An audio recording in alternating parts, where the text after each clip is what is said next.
Assalamualaikum warahmatullahi wabarakatuh. Alhamdulillah. Wassalatu wassalamu ala Rasulillah Muhammad ibn Abdillah wa ala alihi wa sahbihi wa man walah. Subhanaka la ilma lana illa ma 'allamtana innaka antal alimul hakim. Rabbi shrah li sadri wa yassir li amri wahlul 'uqdatan min lisani yafqahu qawli. Amma ba'du. Bismillahirrahmanirrahim. Segenap syarifah, segenap pimpinan pondok pesantren, pimpinan majelis-majelis ta'lim, para ustadzah yang mudah-mudahan semuanya dirahmati dan dicintai Allah Subhanahu wa taala. Juga tentu saja semua yang hadir di majelis ini, baik ibu-ibu, kakak-kakak, adik-adik, anak-anak, yang mudah-mudahan semuanya dirahmati Allah, dicintai Allah, dibahagiakan Allah, disyafaati Rasulullah Muhammad sallallahu alaihi wa alihi wasallam insyaallah, amin ya rabbal alamin. Saudaraku sekalian saya muliakan, kalau saya ditanya apa yang paling diperlukan manusia dalam hidupnya di atas muka bumi ini, saya bisa sampaikan padamu bahwa yang paling kita perlukan di dalam kehidupan kita, bahkan bukan hanya di dunia, melainkan juga sampai ke negeri akhirat nanti, ada dua hal. Yang pertama, rahmatnya Allah. Yang kedua, syafaatnya Nabi Muhammad. Yang pertama rahmatnya Allah, dan yang kedua adalah syafaatnya Nabi Muhammad sallallahu alaihi wa ala alihi wa sahbihi wasallam. Kedua hal ini merupakan hal terpenting untuk kita dapatkan di kehidupan dunia sebelum merupakan hal paling penting untuk bisa kita raih saat kita masuk ke dalam negeri akhiratnya Allah Subhanahu wa ta'ala. Orang kalau hidup di dunianya dirahmati Allah, disyafaati Rasulullah, mau kaya, mau miskin, mau sehat, mau sakit, mau pinter, mau kurang pinter, mau cakep, mau kurang cakep, hidupnya terarah, hidupnya terbimbing, hidupnya terjaga, hidupnya menjadi hidup yang bahagia. Kalau dapat rahmatnya Allah, kalau dapat syafaatnya Nabi Muhammad. Dua hal itu. Selebihnya teman-teman saudara sekalian, itu hanyalah artinya kita bersolawat kepada Nabi, mendoakan Nabi Muhammad untuk mendapatkan rahmatnya Allah. Ustazah, kok kita doain Nabi sih Ustazah? Kan Nabi lebih mulia dari kita. Kenapa kita nih yang hina dina penuh dosa harus mendoakan Nabi Muhammad? Bukankah semestinya Nabi Muhammad yang mendoakan kita, bukannya kita yang mendoakan Nabi Muhammad? Ini teman-teman saya sekalian, doa itu enggak semestinya begitu. Doa itu tidak semestinya begitu. Yang namanya mendoakan itu adalah meminta kepada Allah Subhanahu wa taala, Jalla Jalaluhu wa ta'ala azamatuh, itu bisa dari orang yang hina untuk orang yang mulia, bisa juga dari orang yang mulia untuk orang yang hina. Karenanya yang namanya doa, orang tua mendoakan anaknya, iya. Anak mendoakan orang tuanya juga, iya. Kan begitu? Guru mendoakan murid-muridnya, benar, harus. Guru harus mendoakan murid-muridnya. Tapi murid yang baik adalah murid yang juga mendoakan gurunya. Nabi mendoakan umatnya, umat mendoakan nabinya. Itu konsepnya doa. Bukan berarti yang mendoakan harus lebih mulia daripada yang didoakan. Enggak kayak begitu. Ada banyak dalil-dalilnya. Nabi bahkan meminta doa kepada Sayyidina Umar Ibn al-Khattab alaihi ridwanallah. Ketika Sayyidina Umar berangkat pergi haji. Sayyidina Umar tuh berangkat hajinya lebih duluan daripada Nabi Muhammad sallallahu alaihi wasallam. Pada tahun ke-9 dari hijrah, Sayyidina Umar berangkat. Tahun ke-10 Nabi Muhammad sallallahu alaihi wasallam berangkat haji, pulang 11 karena kan Dzul Hijjah, habis itu kan pulang Muharram. Muharramnya tahun ke-11, Nabi Muhammad bulan Rabiul Awal meninggal dunia. Tahun ke-11 Hijriah. Sayyidina Umar berangkat duluan buat pergi haji tahun itu, tahun ke-9 Hijriah. Waktu Sayyidina Umar pamitan sama Nabi Muhammad, Rasul, saya berangkat haji duluan. Memastikan juga keadaan di sana seperti apa. Lebek ya Umar. Sebelum Sayyidina Umar berangkat, Nabi Muhammad bilang begini, ya Umar, la tansa ukhayyak minad du'a. Wahai Umar, janganlah kamu lupakan sahabat kecilmu ini. Sahabat dari sejak kecilmu ini. Sahabat dari sejak kita kecil-kecilan udah bersahabatan gitu ya. La tansa ukhayyak minad du'a. Janganlah kamu lupakan sahabatmu dari sejak kecil ini dari doamu selama di sana. Nabi pesan sama Sayyidina Umar buat doain Nabi Muhammad sallallahu alaihi wasallam. Nabi juga memerintahkan kita untuk saling mendoakan antara sesama kita. Kata Nabi Muhammad sallallahu alaihi wasallam, iltamisu min ikhwanikumud du'a.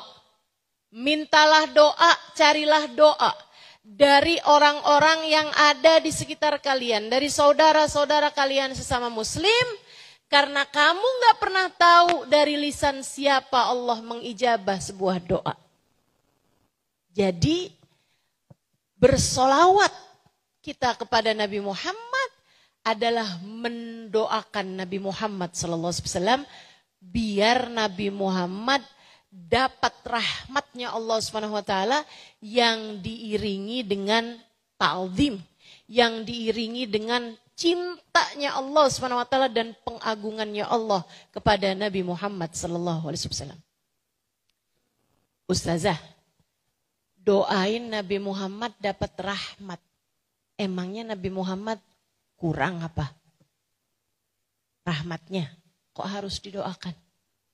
Ibu-ibu sekalian, rahmatnya Allah itu luas tak terbatas. Sehingga nggak ada ceritanya orang itu mentok, udah nggak bisa lagi dirahmati Allah tuh nggak ada. Karena rahmatnya Allah itu luas. Rahmati wasi'at kulla syai'. Rahmatku lebih luas daripada segala sesuatu. Itu satu. Yang kedua, Nabi itu enggak pernah kurang rahmatnya Allah kepadanya. Karena bahkan Nabi itu adalah perwujudan rahmatnya Allah. Perwujudan kasih sayangnya Allah di atas muka bumi. Katanya Allah Subhanahu wa taala dalam Al-Qur'an, a'udzu billahi minasyaitonir rajim, wa ma arsalnaka illa rahmatan lil alamin.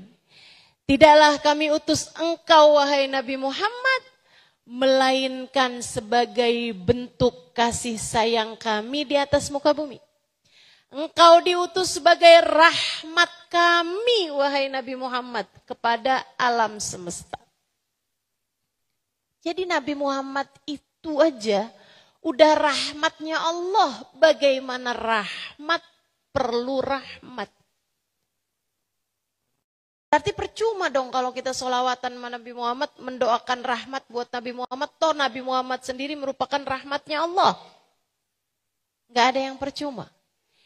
Itu seperti, dengarkan dengan baik, itu seperti menuangkan air ke tempat yang sudah penuh. Ini ada ember nih udah penuh air. Ada gelas nih misalnya udah penuh air. Kamu terus saja tuangin. Udah penuh nih. Terus saja tuangin. Apa yang akan terjadi? Luber. Itulah yang diharapkan bagi orang yang bersolawat kepada Nabi Muhammad. Luberan dari kasih sayangnya Allah kepada Nabi Muhammad. Dan itu kembalinya bukan kepada Nabi Muhammad, melainkan kembali kepada yang bersolawat kepada Nabi Muhammad. Begitu. Itu sholawat. Jadi kalau kamu berdoa, ya Allah, sayangilah saya ya Allah, ampunilah saya ya Allah, rahmatilah saya ya Allah. Itu doa kamu bisa didengar, bisa nggak didengar. Abisnya didengar, bisa diterima, bisa ditolak. Abisnya diterima, misalnya nih, bisa diijabah, bisa nggak diijabah. Kan begitu? Tapi kalau kamu bilangnya begini, ya Allah, rahmatilah Nabi Muhammad dengan rahmat yang diiringi dengan pengagungan dan rasa cinta. Ya Allah, jadikanlah sholawat tersebut, rahmatmu tersebut kepada Nabi Muhammad adalah ampunan yang kembali kepadaku ya Allah. Itu tuh, sholawatmu kepada Nabi Muhammad diterima Allah Subhanahu wa ta'ala dan luberannya. Karena menuang ke tempat yang penuh, luberannya tersebut. Itu kembali kepadamu yang bersolawat berupa ampunan yang Allah Subhanahu wa ta'ala berikan untukmu. Jadi itu sebabnya kenapa Nabi Muhammad memerintahkan kita untuk, katanya Nabi Muhammad SAW, kalau kalian berdoa, awalilah doa kalian dengan salawat padaku, akhirilah doa kalian dengan salawat padaku, karena salawat padaku diterima di sisi Allah Subhanahu wa ta'ala. Masakah Allah terima depan belakangnya dan ditolak tengah-tengahnya? Nabi dengan rahmatnya, dengan kasih sayangnya kepada kita umatnya, menganjurkan kita untuk kalau baca doa, awali dengan sholawat, akhiri dengan sholawat. Subhanallah. Jadi kalau kita doa sendiri nih, belum tentu doa kita didengar. Belum tentu sesudah didengar diterima. Belum tentu sesudah diterima diijabah. Tapi kalau kita bersolawat kepada Nabi Muhammad, Allah akan sampaikan solawat tersebut, didengar oleh Allah Subhanahu wa ta'ala, diterima oleh Allah Subhanahu wa ta'ala. Kemudian Allah tuangkan luberan untuk Nabi Muhammad sallallahu alaihi wasallam. Allah sampaikan rahmat tersebut kepada Nabi Muhammad. Namun seperti yang tadi telah saya sampaikan, Nabi Muhammad sudah penuh dengan rahmatnya Allah, sehingga yang ada adalah luberlah rahmatnya tersebut, dan luberannya kembali kepada yang membaca sholawat. Dari sinilah kita faham apa yang disampaikan Sayyid Muhammad bin Alawi bin Abbas Al-Maliki. Kata beliau, tak ada permasalahan apapun tak bisa diselesaikan dengan sholawat. Semua masalah, sepelik apapun, bisa beres pakai sholawat. Kenapa begitu? Itu tadi yang saya sampaikan. Kalau kamu bersolawat kepada Nabi Muhammad, nah ini nyampe pada Allah SWT. Sebab Allah tuh cinta sama Nabi Muhammad, jadi apapun aja yang ada nama kekasihnya, diterima di sisi Allah SWT. Nah udah diterima, diberikan kepada Nabi Muhammad, luberannya disampaikan kepada yang membaca sholawat. Senjata paling ampuh untuk kita sekalian adalah sholawat kita kepada baginda kita Nabi besar Muhammad sallallahu alaihi wa ala alihi wa sahbihi wasallam. Senjata paling ampuh yang Allah Subhanahu wa taala berikan kepadamu, sholawatmu kepada Nabi Muhammad.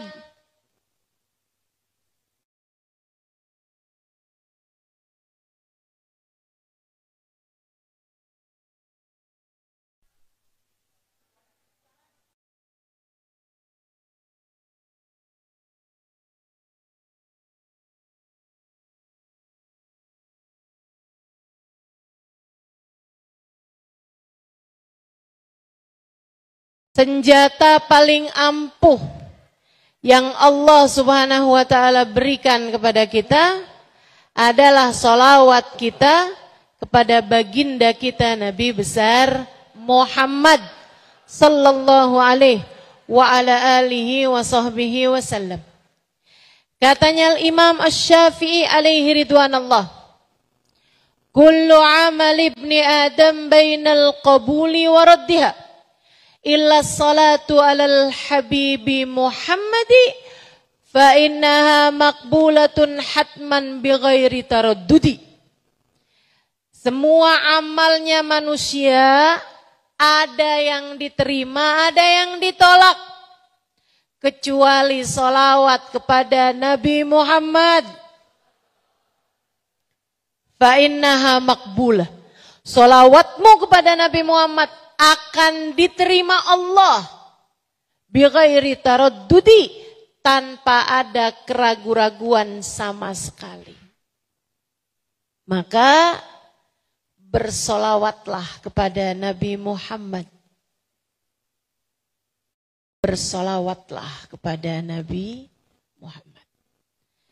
Kamu pengen dapat rahmatnya Allah, bersolawatlah kepada Nabi Muhammad. Itu tuh kayak gini loh. Nabi Muhammad ini kan manusia paling dicinta sama Allah. Kamu kalau ada, sayang banget sama anak kamu atau sama cucu kamu deh. Ada nih di antara teman-temannya, seneng banget sama cucu kamu, sayang banget sama cucu kamu. Selalu sebut nama cucu kamu. Mana-mana dia ceritain tentang cucu kamu. Kamu kira-kira sayang apa enggak tuh sama anak tersebut? Sayang. Sayang pasti. Demikian pula dengan Allah Subhanahu wa taala kepada Nabi Muhammad. Tak ada siapapun dan apapun yang lebih dicintai Allah daripada Nabi Muhammad. Percayalah saya. Tak ada siapapun dan apapun makhluk yang lebih dicintai Allah daripada baginda kita Nabi besar Muhammad. Hingga karenanya Allah Subhanahu wa taala akan mencintai siapapun dan apapun yang memiliki nisbat, yang memiliki hubungan, yang memiliki sambungan dengan baginda kita Nabi besar Muhammad. Apaan aja yang punya sesambungan sama Nabi Muhammad pasti dicinta Allah SWT. So ikut sekalian saya muliakan, mata yang paling dicintai Allah, matanya Nabi Muhammad. Dan matanya orang-orang yang memandang dengan cinta kepada Nabi Muhammad. Dicintai Allah Subhanahu wa ta'ala. Kalau kamu bicara lisan, ucapan, maka yang paling dicintai Allah adalah ucapannya Nabi Muhammad, lisannya Nabi Muhammad. Dan Allah akan mencintai lisan-lisan yang menjadi penerus Nabi Muhammad, yaitu para ulama, para pendakwah, para hafiz Quran. Lisan mereka adalah lisan yang bersambung dengan Nabi Muhammad, atau juga lisannya orang-orang yang senantiasa menyebut-nyebut nama Nabi Muhammad. Allah paling suka sama hatinya Nabi Muhammad sallallahu alaihi wasallam. Paling dicintai Allah Subhanahu wa taala. Ma kadzabal fuadu ma ra'a. Kata Allah Subhanahu wa taala, sesungguhnya hatinya Nabi Muhammad tidak pernah berdusta dengan apapun yang dilihatnya dengan pandangan mata batinnya tersebut. Bahkan terhadap hatinya aja, Nabi Muhammad itu Allah mengatakan tidak pernah berdusta. Kebayang, hatinya aja udah gak pernah bohong. Gimana lisannya? Sallallahu alaihi wa ala alihi wasallam. Allah paling cinta hati adalah hatinya Nabi Muhammad.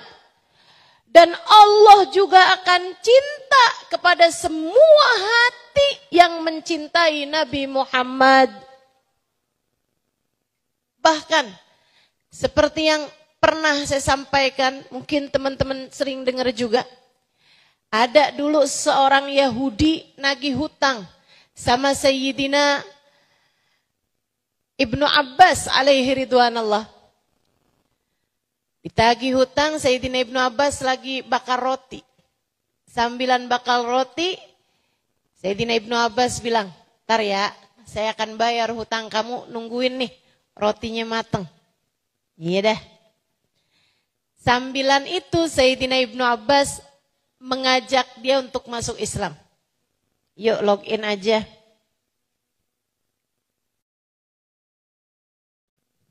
Halla taslim taslam, kata Sayyidina Ibnu Abbas. Kamu gak masuk Islam aja, bakalan selamat. Ah ogah, orang Islam ceritanya neraka mulu. Kata si Yahudi, bukannya orang Islam kalau masuk surga mesti lewatin neraka? Ya emang semua, kata Sayyidina Ibnu Abbas, semua orang masuk surga lewatin neraka. Karena surga itu adanya di ujung neraka. Udah lewatin nerakanya nih, baru kemudian ketemu pintu surga. Di atas neraka itu ada jembatan namanya Sirat. Sehingga sekalian di ujungnya sana ada pintu surga. Yang selamat melewati jembatan, yang artinya yang selamat melewati neraka, maka dia akan masuk ke dalam surga. Wa inhum illa wariduha, kata Allah SWT dalam Al-Quran. Tidak ada sesiapapun di antara umat manusia kecuali akan melewati jembatan tersebut. Ini si Yahudi bilang, ya kalau lewat ya bakalan kebakar lah pasti. Enggak, kalau orang Islam gak akan kebakar. Masa ada orang lewatin neraka segitu panasnya gak kebakar. Sayyidina Ibnu Abbas kemudian habis rotinya mateng, beliau keluar bawa bayar hutangnya. kemudian beliau juga keluar dengan membawa 3 buah kain. Dia bilang, nih saya mau tunjukin sama kamu. Nih ya, tar di akhirat nih, nyalain sama beliau apinya. Di tungkunya itu, di kompornya. Kemudian dia ada ambil kain, misalnya, nih ya, kain merah nih. Ini misalnya Yahudi ya, ya masukin di api tersebut. Habis itu ada kain lagi, misalnya biru misal ini ya. Ini misalnya Nasrani ya, nah, kita masukin. Ini ya yang putih ini ya, misalnya Islam ya, misalnya ya, nah, masukin. Habis tutupin Sayyidina Ibnu Abbas. Gimana nih kabarnya nih kira-kira? Ya udah habis, udah hangus, yuk kita lihat. Diambil Sayyidina Ibnu Abbas, yang merah udah gosong, udah habis. Ambil yang biru, nah, gosong udah habis. Diambil yang putih. Bersih, tetap putih, nggak hangus, nggak kebakar sama sekali. Dan ini yang saya sampaikan ini ada dalam kitab Sirah Ad-Dahlaniyah kalau saya nggak salah ingat. Ada salah satu kitab-kitab yang saya baca ini dan pernah juga disampaikan guru kami Sayyidil Habib Umar bin Hafid. Saudara sekalian saya muliakan, kain ini putih tetap seperti sedia kala. Kata Sayyidina Ibnu Abbas, nih liatin, nggak kebakar kan. Orang Islam nih, walaupun lewat di atas jembatan Sirat yang di bawahnya ada api, iman di hatinya membuat dia nggak akan bisa terbakar api tersebut. Gimana? Masuk Islam yuk. Dia bilang, ntar dah saya pikir-pikir lagi.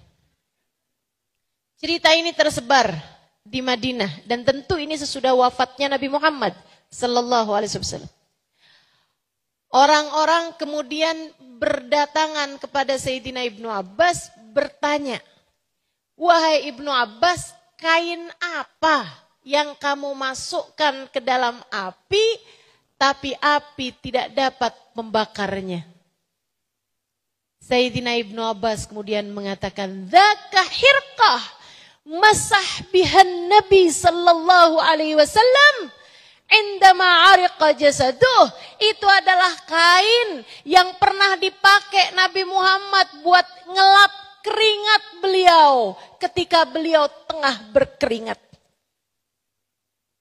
Keringat, teman-teman saya sekalian, kain pernah dipakai buat ngelap keringatnya Nabi Muhammad sallallahu alaihi wasallam. Kain tersebut tidak mempan dibakar sama api. Bagaimana pula dengan yang lainnya? Karenanya, ketika lisanmu gemar bersolawat kepada Nabi Muhammad, jadi sebab Allah sayang sama lisan kamu. Jadi sebab Allah dengarkan doa kamu. Jadi sebab kamu disayang-sayang sama Allah Subhanahu wa ta'ala. Dengan sholawatmu tersebut kepada Nabi Muhammad. Sebab seperti yang tadi saya bilang, Allah tidak pernah mencintai apapun dan siapapun lebih daripada cintanya kepada Nabi Muhammad. Ketika lisanmu gemar bersolawat kepada Nabi, ketika hatimu mencintai Nabi Muhammad, Allah pun akan mencintai dirimu, mencintai lisanmu, dan berkenan untuk mendengarkan doa-doamu, kemudian mengijabahnya. Jadi, kalau kamu pengen dapat rahmatnya Allah, bersolawatlah kepada Nabi Muhammad. Man shalla alayya marratan sallallahu alaihi biha asyra. Kata Nabi Muhammad dalam hadis sahih yang terkenal itu. Siapa yang bersolawat padaku sekali, Allah akan bersolawat padanya 10. Apa artinya? Siapa yang mendoakan agar aku dapat rahmat yang diiringi dengan cinta dan pengagungan, Allah akan bagi padanya rahmat 10 kali lipat. Man salla alayya 10 sallallahu alaihi biha mi'ah. Siapa yang bersolawat padaku 10, Allah akan bagi padanya rahmat 100. Wa man salla alayya mi'ah sallallahu alaihi biha alfa. Siapa yang bersolawat padaku 100, Allah akan bagi padanya rahmat 1000. Siapa yang bersolawat padaku 1000, maka akan bersentuhan bahunya dengan bahuku di akhirat nanti. Dalam riwayat Allah akan ampuni segenap dosa-dosanya. Teman-teman saudaraku sekalian yang saya muliakan, dengan kamu bersolawat, kamu pantas mendapatkan rahmatnya Allah. Kamu menjadi berpeluang untuk menjadi seseorang yang disayang sama Allah. Apalagi jika yang kamu cari yang kedua. Seperti yang tadi saya sampaikan, yang kita perlukan di atas muka bumi ini, satu, rahmatnya Allah. Yang kedua adalah syafaat Nabi Muhammad sallallahu alaihi wasallam.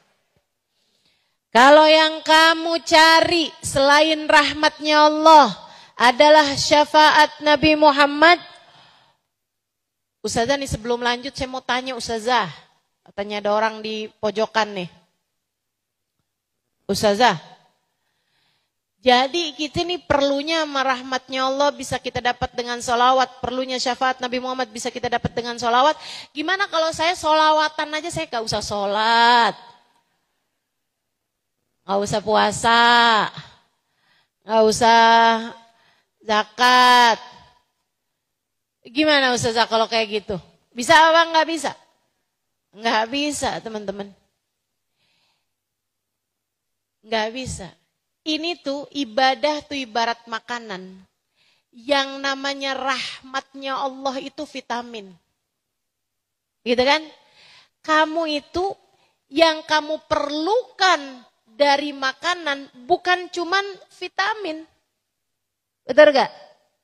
Dalam setiap makanan yang kamu makan ada vitaminnya, betul? Betul itu. Akan tetapi tidak hanya vitamin yang kamu perlukan untuk makanan. Kamu perlu karbohidrat, kamu perlu protein, kamu perlu air, kamu perlu segala macam tuh yang diperlukan sama badan manusia. Demikian pula dengan amal-amal soleh. Sholat itu kayak karbohidratnya gitu. Sholat itu kayak makanan pokoknya bagi kamu. Gimana kalau kamu, saya nggak mau makan dah pokoknya. Saya nggak mau makan karbohidrat. Saya tiap hari mau nyemil buah aja dah. Tiap hari makan anggur aja. Tiap hari makan buah-buahan aja. Yang ada akhirnya kamu jadi beo. Jadi burung. Burung itu kan makanannya buah-buahan. Begitu ya. Paham ya sampai sini ya? Sholawat itu sesuatu yang sunnah. Tapi itu bisa mendatangkan apa yang paling kamu perlukan dalam kehidupan. Yaitu rahmatnya Allah subhanahu wa ta'ala. Kamu juga harus kerjain semuanya. Sholatnya mesti bagus. Akhlaknya mesti bagus. Laksanakan perintah Allah, jauhi larangan Allah SWT yang disebut dengan takwa. Itu sesuatu yang tak terbantahkan. Gitu ya. Sesuatu yang tidak terbantahkan. Itu wajib. Bukan berarti ketika saya membahas sholawat, oh berarti yang kita perlukan ini tinggal sholawat aja nih udah. Yang lain-lain kita gak perlukan. Gak gitu maksudnya. Tapi di waktu luang kamu sesudah kamu mengerjakan kewajiban-kewajibanmu yang diperintahkan Allah Subhanahu wa taala, kalau kamu pengen nyari cintanya Allah, pengen nyari kasih sayangnya Allah, maka saya sampaikan kepadamu jalan yang begitu indah sekaligus mudah, yaitu bersolawat kepada Nabi Muhammad. Jelas sampai sini?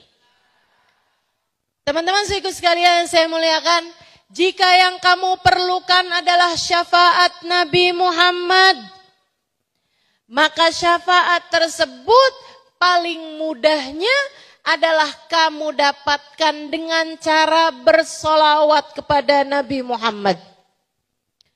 Ada cara yang lain Ustazah? Ada beberapa cara yang lain. Salah satunya dengan yang saya sedang lakukan saat ini.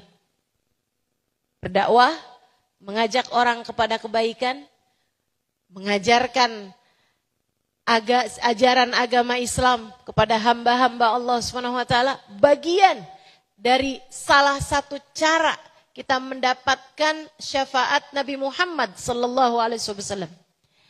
Tapi kan enggak semua dari kita bisa pegang mic. Pegang doang mah bisa kali ya. Enggak semua dari kita memiliki ilmu, kapasitas, modal pembelajaran yang cukup untuk bisa melakukan dakwah. Betul bahwa dakwah yang enggak kayak begini modelnya, ya, dakwah yang ngajakin orang kepada kebaikan, itu semua dari kita perlu melakukannya. Seorang ibu mengajakin anaknya kepada kebaikan, istri mengajak suaminya kepada kebaikan, dan itu merupakan bagian dari dakwah, itu betul. Akan tetapi seperti yang sedang saya lakukan, tentu tidak semua orang memiliki kapasitas untuk itu. Teman-teman saya sekalian, tapi saya kasih tahu bahwa di antara cara paling mudah sekaligus juga paling indah untuk bisa mendapatkan syafaat Nabi Muhammad adalah dengan bersolawat kepada Nabi Muhammad. Man shalla alaihi 10 marat hina asbah wa hina amsa wajabat lahu syafaati. Kata Nabi Muhammad sallallahu alaihi wasallam, siapa yang bersolawat padaku 10 kali, cuma 10 kali, saat pagi bangun tidurnya, saat malam sebelum tidurnya, wajib baginya mendapatkan syafaatku. Wajib, kata Nabi Muhammad. Aku wajib memberikan padanya syafaatku. 10 kali doang. Tapi memang bangun tidur sama sebelum tidur. Cobain deh. Cobain. Teman-teman saya sekalian, saat bangun tidur, alhamdulillahilladzi ahyana ba'dama amatana wa ilaihin nusyur. Allahumma salli ala Sayyidina Muhammad wa ala ali Sayyidina Muhammad. Allahumma salli ala Sayyidina Muhammad wa ala ali Sayyidina Muhammad. Yang pendek aja.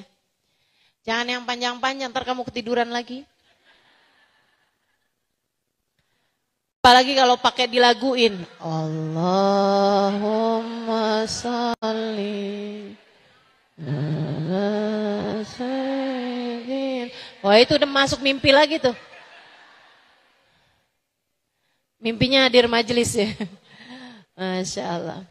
Jadi teman-teman saya sekalian, sholawat 10 kali pagi hari, sholawat 10 kali malam hari. Malam hari sebelum tidur kamu juga gitu. Baca surat Tabarak, habis itu baca Subhanallah 33 kali, Alhamdulillah 33 kali, Allahu Akbar 34 kali. Habis itu kemudian kamu baca doa sebelum tidur. Nah, habisnya udah selesai itu, baru Allahumma salli ala Sayyidina Muhammad wa ala ali Sayyidina Muhammad. Allahumma salli ala Sayyidina Muhammad wa ala ali Sayyidina Muhammad. Allahumma salli ala Sayyidina Muhammad wa ala ali Sayyidina Muhammad. Ya Allah, saya tidur sebagai umat Nabi Muhammad. Maka jika engkau bangunkan saya kembali esok hari, bangunkan saya sebagai umat Nabi Muhammad. Dan jika engkau mengambil saya di sisimu ya Allah pada malam hari ini, ambillah saya sebagai umat Nabi Muhammad. Berapa banyak orang tidur di waktu malam kemudian gak bangun lagi di pagi harinya. Bukankah indah jika kamu berdoa dengan doa semacam itu pada malam hari sebelum tidur? Salawatan 10 kali aja. Pagi hari 10 kali, malam hari sebelum tidur. Wajabat lahu syafaati, kata Nabi Muhammad, wajib baginya mendapatkan syafaatku. Lebih mudah kamu, kalau udah kamu tabung tiap pagi, tiap malam kamu sholawatan Nabi Muhammad. Kalau ada apa-apa Nabinya udah kenal. Ini penting teman-teman saudaraku sekalian. Kalau ada apa-apa sama kamu, Nabinya udah kenal. Karena kamu sering bersolawat padanya. Karena kamu menjadikan namanya adalah nama terakhir manusia yang kamu sebutkan di saat sebelum tidurmu. Dan nama pertama yang kamu sebutkan ketika bangun tidurmu. Nabi akan kenal sama kamu. Dan kalau udah dikenali sama Nabi Muhammad, sekali lagi saya ulangi, Nabi adalah manusia paling tercinta di sisi Allah Subhanahu wa taala, dan bukankah segala urusan ada dalam kendali Allah? Kalau kamu udah dikenali sama Nabi Muhammad, Nabi itu bisa dengan mudah Allah berkata padanya, ya Muhammad, sal tu'ta isfa' tu syafa'. Wahai Muhammad, mintalah apa yang kamu mau, berikanlah syafaat pada siapapun yang kamu kehendaki. Kalau udah kamu dikenali sama Nabi Muhammad, gampang banget urusannya, gampang banget urusannya. Apa sih masalah dalam hidupmu? Kalau enggak urusan duit, kalau enggak urusan rasa hati. Kan begitu? Nah, saya lihatin urusan di dunia nih, antara yang bisa diselesaikan dengan uang, sama yang satunya nggak bisa diselesaikan pakai duit, gitu kan? Itu aja masalahnya. Nah, yang nggak bisa diselesaikan dengan duit biasanya adalah soal perasaan. Soal rasa tuh nggak bisa diselesaikan dengan duit. Seorang istri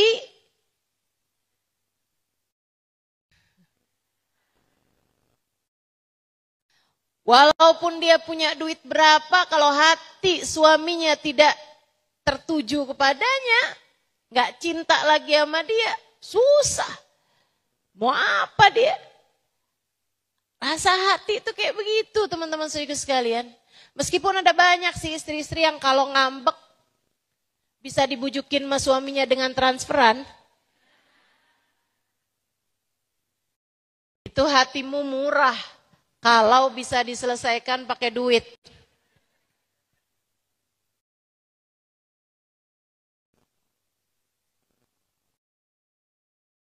Ambek, gak mau ngomong. Di situ suaminya WhatsApp, udah saya transfer ya. Langsung telepon. Kamu pulang kapan? Ya. Murah banget dah.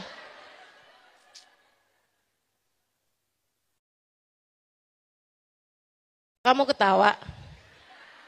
Berasa?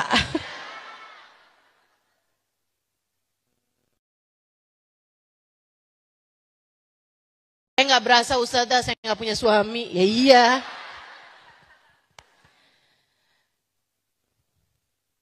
Saudaraku sekalian yang saya muliakan, masalah apapun di dunia, gak selalu jawabannya adalah dengan kamu healing, dengan kamu shopping.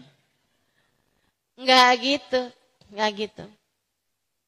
Tapi seringkali jawabannya atau Allah akan kasih jalan keluarnya adalah ketika kamu rajin dan banyak bersolawat kepada Nabi Muhammad.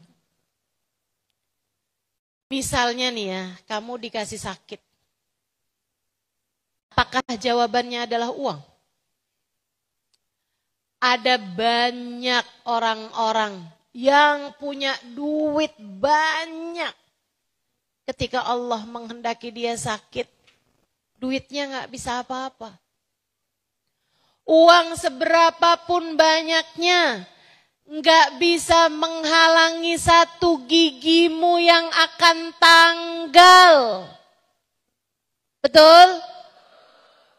Uang seberapapun banyaknya, nggak bisa menurunkan tensi darahmu. Saudariku sekalian yang saya muliakan, ada banyak urusan yang nggak bisa diselesaikan dengan uang. Karenanya, nggak semua masalah tuh selesainya pakai duit. Duit bukan segalanya. Tapi saya kasih tahu, yang punya masalah, pengendali kehidupan, yang memberikan masalah, itu adalah satu zat namanya Allah subhanahu wa ta'ala. Jalla jalaluhu wa ta'ala azamatuh. Allah bisa kasih jalan keluar segala permasalahan dalam hidupmu. Dan cara mendekatinya salah satunya adalah dengan bersolawat kepada Nabi Muhammad. Karenanya bagi kamu yang sekarang sedang sakit. Saudara kalau sakit nggak hadir di sini. Ya kamu nggak tahu, yang dengerin saya kan banyak juga yang nggak hadir di sini. Ada yang dengerin saya sambil nyetrika.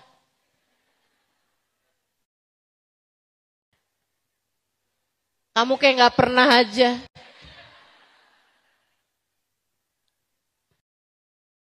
Saudaraku sekalian yang saya muliakan, siapapun yang sedang mendengarkan saya, kalau kamu lagi sakit, cobain obat namanya sholawat. Cobain obat namanya sholawat. Yang saya rasakan, andai pun dengan sholawat itu kamu gak sembuh, sekurangnya hati kamu jadi jauh lebih tenang. Setidaknya rasa sakitnya akan jadi jauh lebih ringan. Itu andai gak sembuh. Apalagi jika kemudian Allah memberikan kepadamu kesembuhan. Cobain. Termasuk juga kalau kamu lagi nungguin yang sakit. Ajakin dia buat sholawat. Dan kamu juga sambil nungguin yang sakit, banyak-banyaklah baca sholawat. Apalagi saat dia lagi kesakitan. Kan gak semua orang kesakitan. Saat seseorang lagi kesakitan, udah deh, itu obat mujarab banget. Saya rasain. Ini udah teruji ini. Di laboratorium kehidupan. Tenang aja. Mujarab, teman-teman saudaraku sekalian. Saya mengujinya.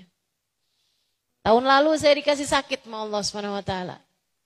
Sakit yang cukup berat. Saya rasakan lumbal belakang saya. Lumbal itu antara tulang satu ke tulang yang lain. Di tulang belakang saya, itu lumbalnya pecah. Sehingga sakitnya luar biasa karena itu semuanya sebelahnya itu saraf. Sarafnya kaki itu semua di situ. Jadi pecahannya itu ngegelibet ke saraf-saraf sehingga semua jenis sakit sepertinya saya rasakan. Teman-teman sekalian, kalau pas lagi sakit yang banget sakit, saya merasakan betapa benarnya firman Allah Subhanahu wa taala, wa nahnu aqrabu ilaihi min hablil warid. Aku Allah lebih dekat dengan hambaku daripada urat nadinya sendiri. Ada yang dapat saya lakukan untuk diri saya ketika saya sedang kesakitan. Tak ada yang dapat dilakukan suami saya untuk saya. Meskipun andai seberapapun rasa sayang dia kepada saya. Tak ada yang bisa dilakukan. sahabat-sahabat saya, teman-teman saya, meski seperti apapun sayangnya, keluarga saya, saudara-saudara saya, kepada saya. Satu-satunya yang dapat melakukan sesuatu adalah Allah Subhanahu wa ta'ala. Saudaraku sekalian saya muliakan, di saat-saat kayak gitu, obat seringkali udah gak ngaruh. Pil-pil penghilang sakit udah gak ada artinya. Bisa tertidur meski semenit pun. Kalau udah kayak gitu gimana? Kasih obat tidur sekalipun gak ngaruh teman-teman. Gak ngaruh. Kalau udah kayak gitu gimana? Apa yang ngaruh? Sholawatan sama Nabi Muhammad. Allahumma salli ala Sayyidina Muhammadin tibbil qulubi wa dawaiha wa afiyatil abdani wa shifaiha wa nuril absari wa diyaiha wa ala alihi wa sahbihi wa sallim. Ya Allah, sampaikanlah rahmat-Mu untuk Nabi Muhammad yang diiringi dengan pengagungan dan cinta. Ya Allah, jadikanlah salawat saya kepada Nabi Muhammad ini sebagai obat untuk sakit saya. Sebagai obat untuk hati saya. Sebagai obat penerang untuk mata batin saya. Itu arti sholawat tibil qulub. Terus saya baca. Hati jadi lebih damai. Rasa sakit jadi jauh lebih ringan. Keadaan jadi jauh lebih menyenangkan. Terkadang sakitnya enggak berkurang, tapi jadi jauh lebih ringan. Teman-teman saudariku sekalian, bukankah itu yang kita perlukan? Sakit tuh kalau cuman rasa sakit, itu tuh kita nggak apa-apa.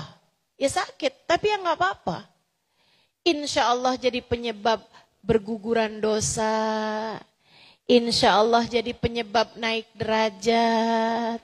Insya Allah jadi sebab kesembuhan hati kita dari segala penyakit-penyakitnya. Rasa sakit yang Allah berikan pada kita. Yang berat itu kalau hatinya merasa berat menghadapi sakit tersebut. Nah itu yang sudah dipastikan akan jadi rasanya lebih ringan dengan kamu bersolawat kepada Nabi Muhammad. Jadi hatinya jauh lebih ringan merasakan sakitnya. Jadi untukmu yang sakit-sakit, udah senjata paling ampuh bersolawat kepada Nabi Muhammad. Apa permasalahan hidupmu? Ustazah, masalah saya nih anak Ustazah. Anak saya jauh dari hidayah. Anak saya nakal. Anak saya nggak pinter. Nah, itu juga masalah buat hidup kamu, betul. Cobain dengan senjata namanya sholawat. Ustazah, saya udah banyak baca sholawat Ustazah. Tapi anak saya yang tahun kemarin itu nggak naik, sekarang juga masih tetap aja tuh Ustazah. Nggak yang jadi bintang kelas juga. Teman-teman saudaraku sekalian yang saya muliakan, bisa jadi dengan sholawat itu anak kamu enggak yang kemudian jadi pinter gitu misalnya. Akan tetapi, bukankah kepandaian itu juga bukan hal yang paling utama bagi seorang manusia? Teman-teman, para ibu nih saya kasih tahu. Kamu tuh enggak apa-apa loh kalau punya anak EQ-nya jongkok.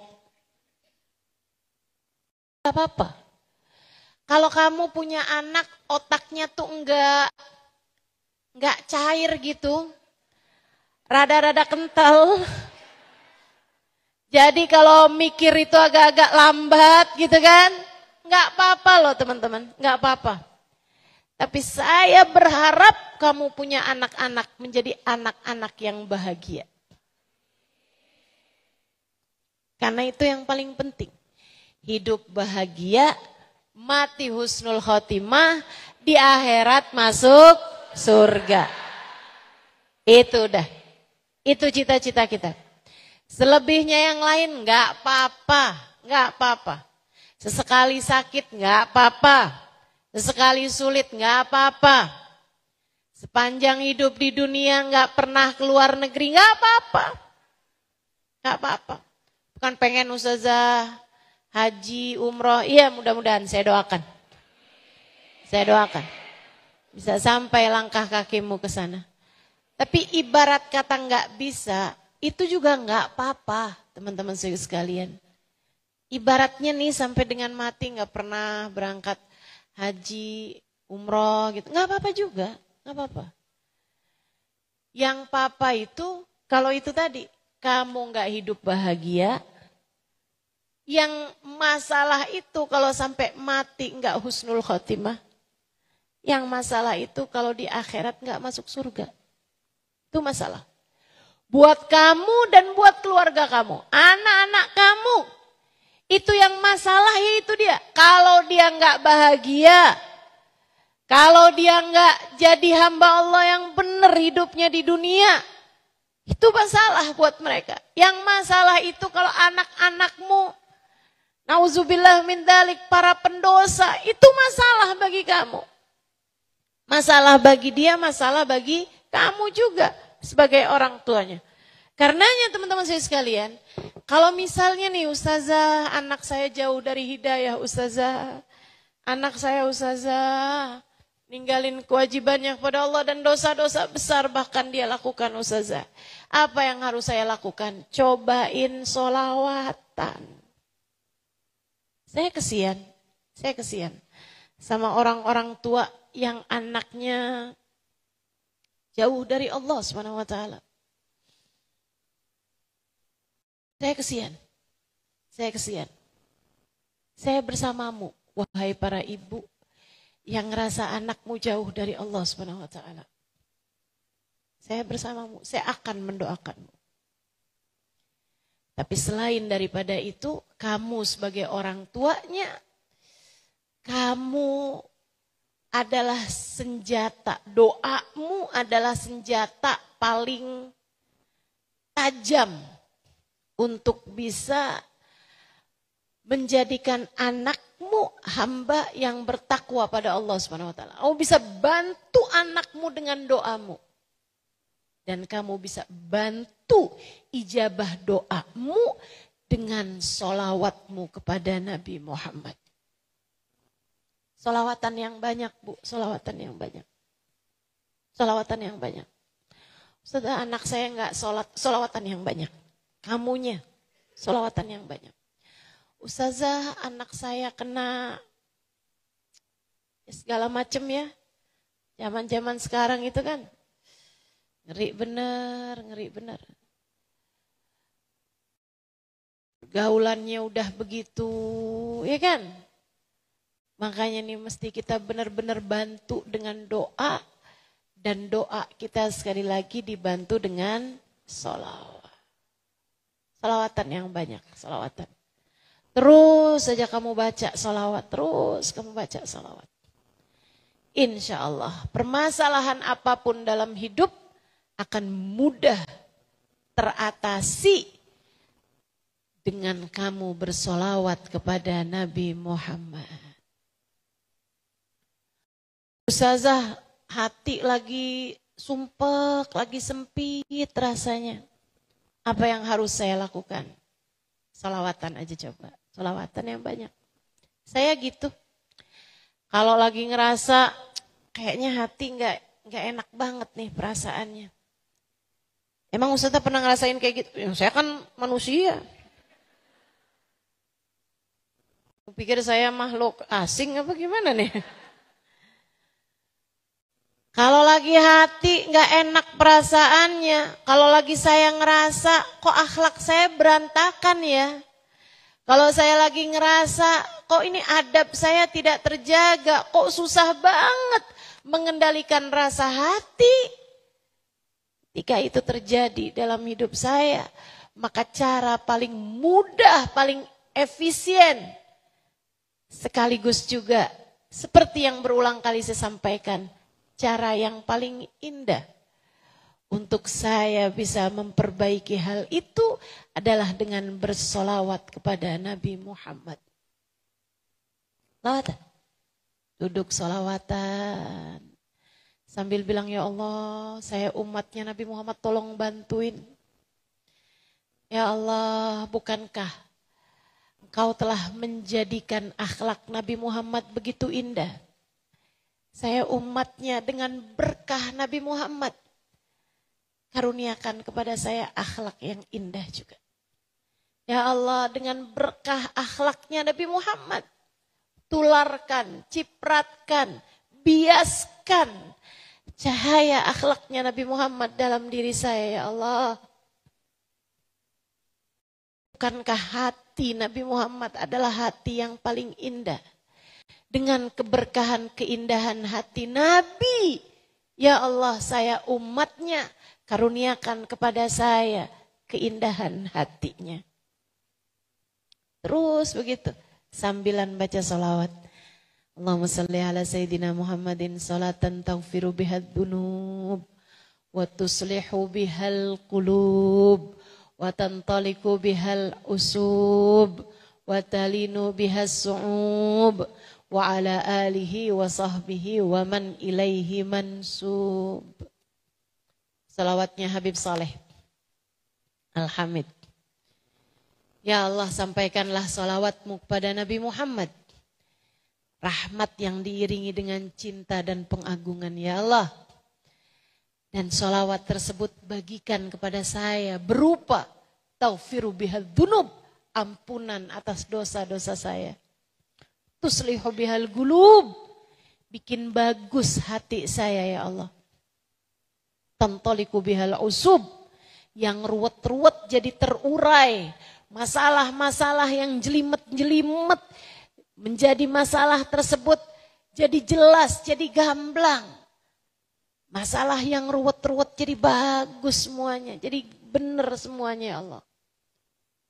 Tantaliku bihal usub, talinu bihal su'ub, yang keras-keras biar jadi lembut, jadi lunak, ya Allah. Hati saya yang keras lunakkanlah, ya Allah. Hati anak-anak saya, ya Allah, yang keras-keras lunakkan, ya Allah. Permasalahan dalam kehidupan kami, ya Allah, selesaikanlah dengan berkatnya salawat kami kepada Nabi Muhammad. Begitu tuh salawatan sama Nabi Muhammad SAW. Masalah apapun, termasuk masalah paling berat bagi hidup kita, yaitu tentang akhir kehidupan kita. Masalah paling berat tuh. Kemenangan sekaligus kegagalan yang sesungguhnya. Husnul khatimah atau su'ul khatimah. Akhir kehidupanmu. Yang Nabi Muhammad mengatakan al-umur bi khawatimiha. Segala urusan tergantung dari bagaimana ia diakhiri. Hidupmu meskipun seperti apapun kamu menjalaninya, nilai hidupmu tergantung dari bagaimana kamu mengakhiri kehidupanmu. Hidupmu diakhiri dengan cara semacam apa? Ada yang dikaruniai husnul khotimah, kematian yang indah. Ada yang diberi Allah Subhanahu wa taala su'ul khotimah, kematian yang buruk. Kematian yang hancur.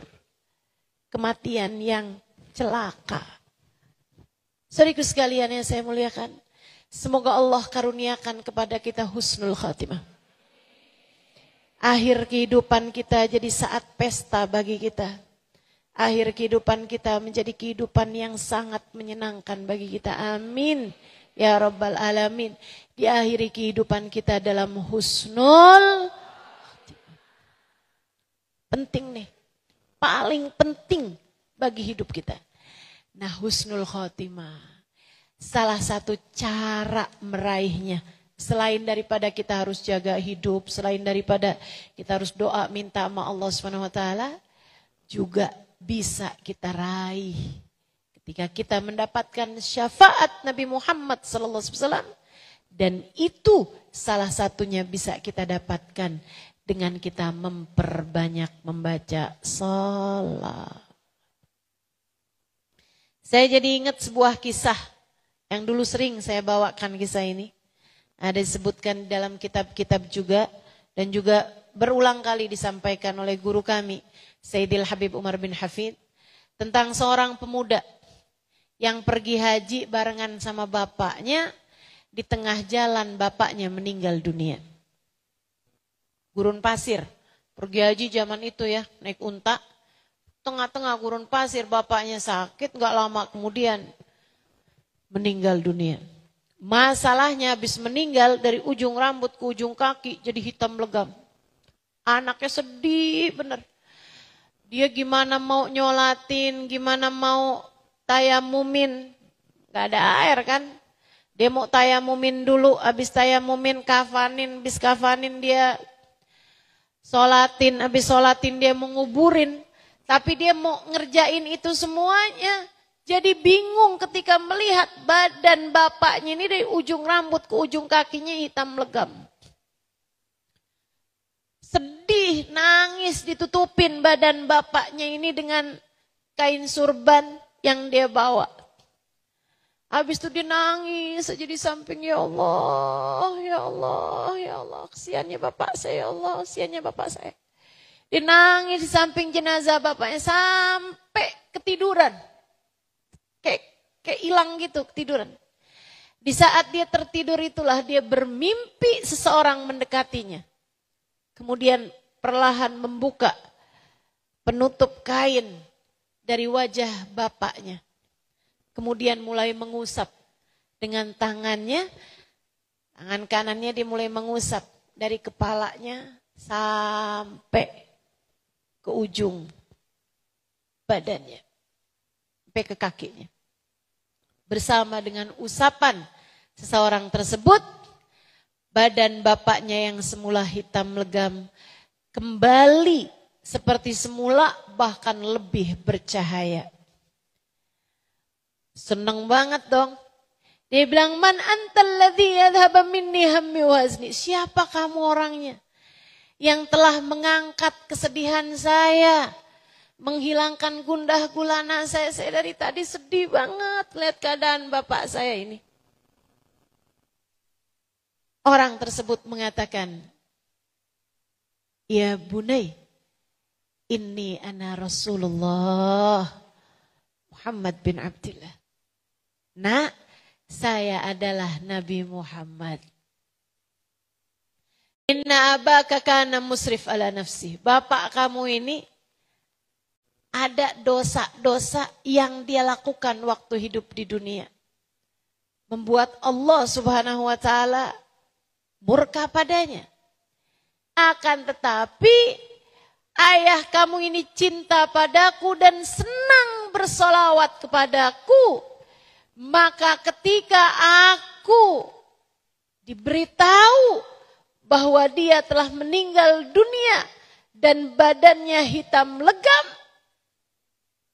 aku pun mohon izin kepada Allah untuk memberikan syafaat padanya di dunia sebelum kelak aku akan beri syafaat padanya di akhirat nanti.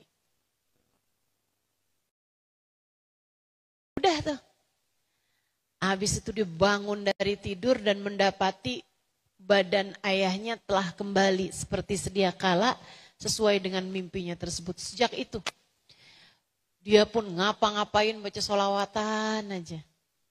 Di jalan sambil jalan baca sholawat. Nyampe di Mekah tawaf baca sholawat, sa'i baca sholawat. Terus dibaca sholawat. Sampai dia berjumpa dengan Syekh Abdullah ibn Mubarak yang kemudian bertanya kepada dia, "Nak, saya mendapati kamu bersolawat terus-terusan. Saya kebetulan ada di belakang kamu baca solawat, saya ada di sini, kamu baca solawat. Apa yang membuat kamu melakukan hal itu?"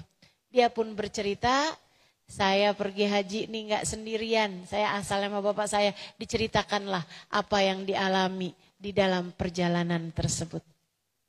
Tuh, kalau kamu pengen mati dapat syafaat Nabi Muhammad, banyakin baca salawat. Kubur juga gitu. Apalagi untukmu yang kepengen, walaupun kayaknya jauh, kalau kamu sama saya. Walaupun kayaknya rada jauh gitu ya, tapi pengen ntar di kuburan bisa ketemu sama Nabi Muhammad. Pengen ntar di kuburan bisa kumpul sama Nabi Muhammad. Jauh mengingat dosa-dosa kita kayak apa. Siapa kita, siapa Nabi Muhammad. Nabi enggak pernah berbuat dosa, kita dosanya udah kebanyakan. Nabi hatinya bersih, kita kayak begini. Rada jauh, akan tetapi kita kepengen di akhirat nanti di dalam kubur kita bisa ketemu sama Nabi Muhammad, bahkan bisa kumpul sama Nabi Muhammad. Salah satu caranya yang paling mudahnya sekaligus yang paling indahnya adalah dengan kita banyak bersolawat kepada Nabi besar Muhammad. Solawat yang diiringi dengan ta'zim dan juga diiringi dengan cinta. Kan lain. Orang nyebut dengan cinta dengan orang yang nyebut tanpa rasa. Kan lain. Betul gak? Kenapa doa seorang ibu kepada anaknya lebih mustajab daripada doa siapapun kepada anak tersebut? Adalah karena ibu punya rasa cinta kepada anaknya. Itu sebabnya kenapa doa murid untuk gurunya mustajab. Kalau murid tersebut punya rasa cinta kepada gurunya. Demikian pula dengan doa guru untuk muridnya kenapa mustajab. Kalau dia mendoakannya dengan sepenuh cinta. Demikian pula yang lain-lainnya. Orang tuh istri mendoakan suaminya mustajab. Doa istri buat suami mustajab loh. Kasih tahu sama suaminya. Hati-hati bang. Doa saya untukmu mustajab. Kalau istri tersebut berdoa dengan penuh cinta. Doa suami buat istrinya juga mustajab. Apalagi kalau suami tersebut mendoakan istrinya dengan penuh cinta. Teman-teman saudaraku sekalian yang saya muliakan. Maka kamu ketika bersolawat sebut nama Nabi Muhammad. Kalau kamu nyebutnya tanpa rasa, beda dengan saat kamu menyebutnya dengan sepenuh cinta. Makanya, Ustazah kenapa ya? Saya kok solawatan sendirian biasa aja. Tapi kalau lagi solawatan bareng-bareng, apalagi berdiri, kiam, kemudian baca solawat pada Nabi Muhammad, rasanya tuh kayak nyambung gitu. Begitu mudah air mata saya mengalir Ustazah. Bu, bisa jadi itu bukan karena kamu. Bisa jadi itu karena keberkahan orang-orang yang bersamamu. Kamunya gak punya cukup cinta untuk kamu bisa menghadirkan rasa. Tapi di sebelah-sebelahmu ada orang-orang yang sudah punya rasa tersebut. Sehingga kamu ketularan sama rasa itu. Bisa jadi begitu. Ya jangan kegeeran. Saya kalau lagi kiam, saya nyambung banget gitu sama Nabi Muhammad. Bisa jadi bukan karena kamunya, tapi karena orang-orang yang di sebelahmu. Makanya jangan bawaan suudzon mulu sama orang-orang. Si ibu itu kok datang ya?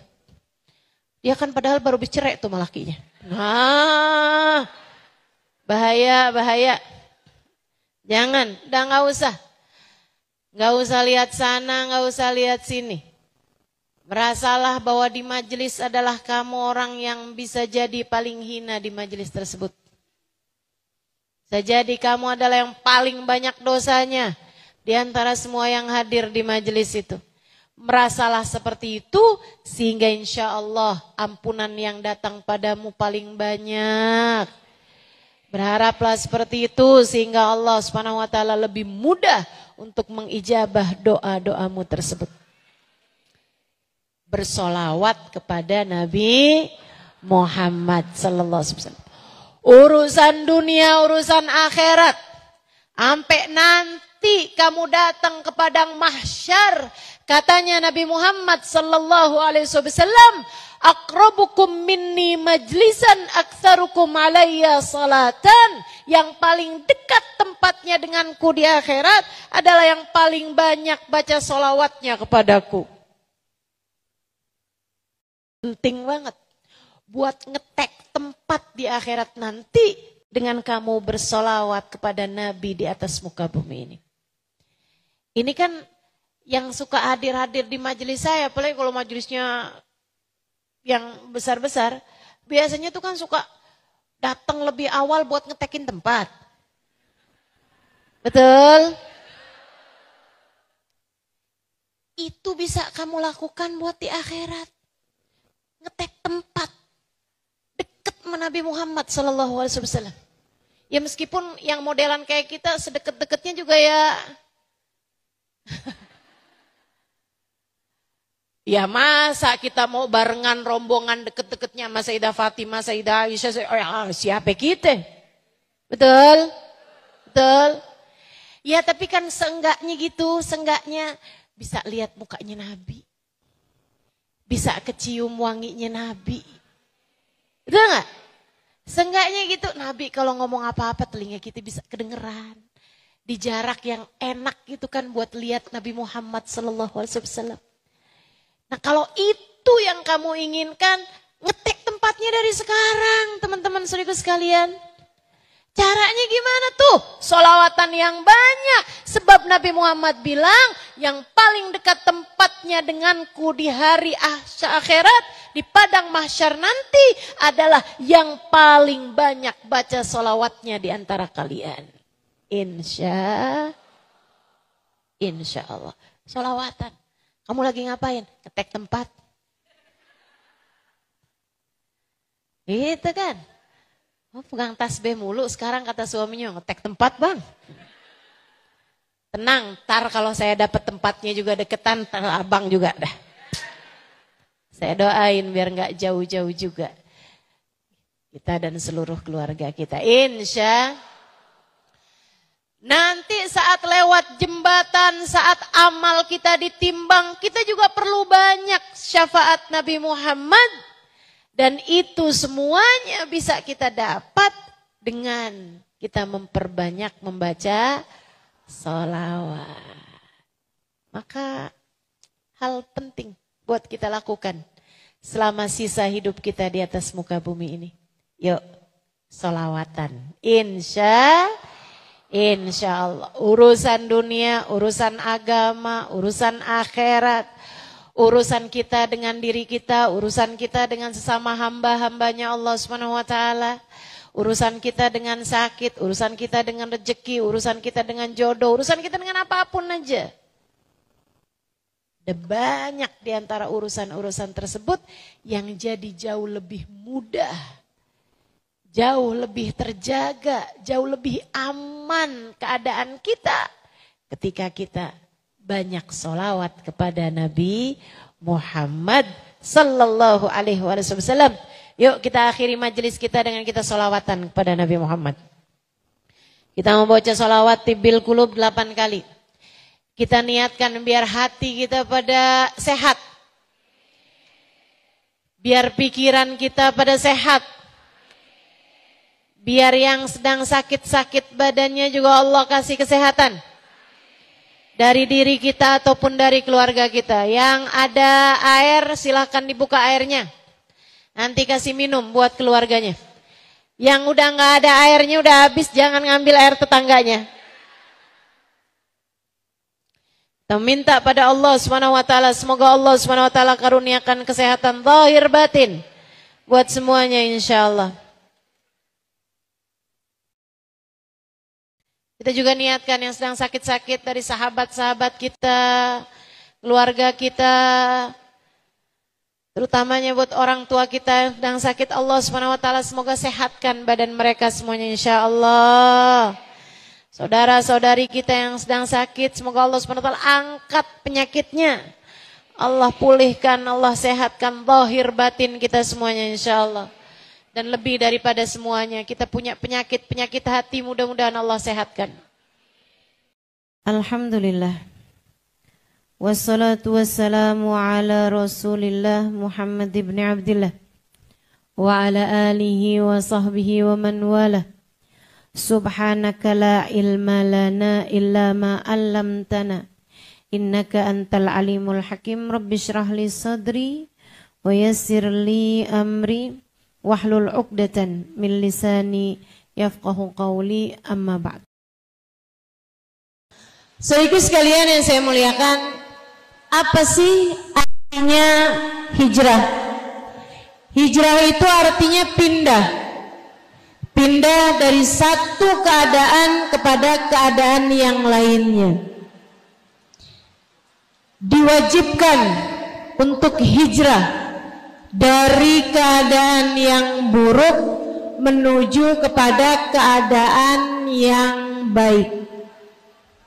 Kamu kalau ingin di hari akhirat nanti menuju ke surga, maka dari mulai sekarang pastikan jika sebelumnya kamu masih mengarahkan langkah menuju selain surga, kamu sudah harus memastikan langkah putar balik menuju surga.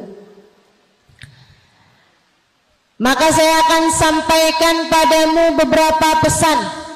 Saya mau sampaikan 3 pesan aja terkait hijrah kita dalam kehidupan ini, sehingga mudah-mudahan semuanya dari dunia menuju surga,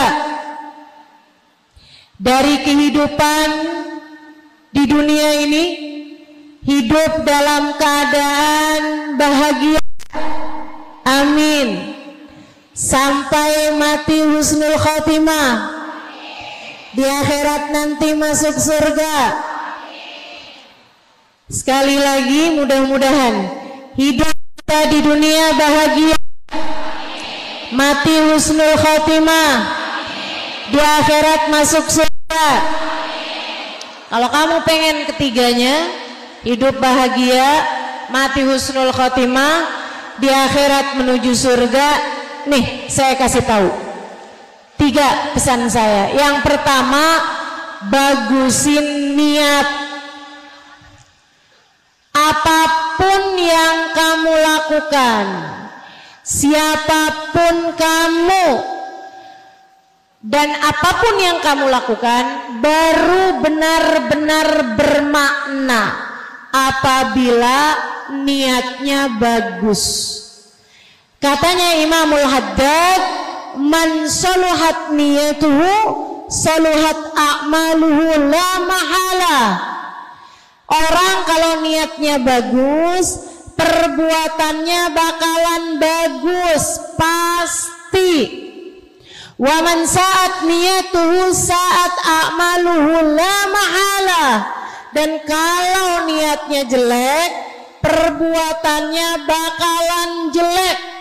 Wa in kanat fi suratihi hasanah, walaupun kelihatannya kayaknya bagus. Kalau udah niatnya nggak bagus, bakalan perbuatannya juga nggak bagus. Kayak ada tuh berapa tahun yang lalu mau pemilihan anggota dewan, nyumbang karpet masjid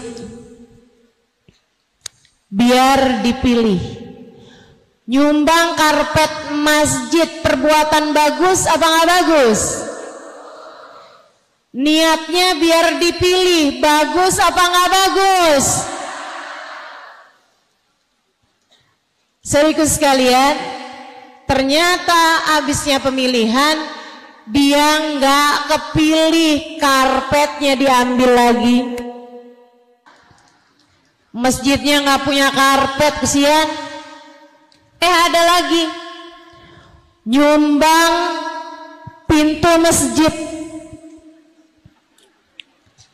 ternyata nggak kepilih juga. Habis selesai pemilihan, pintunya diambil lagi, masjidnya jadi nggak punya. Masya Allah.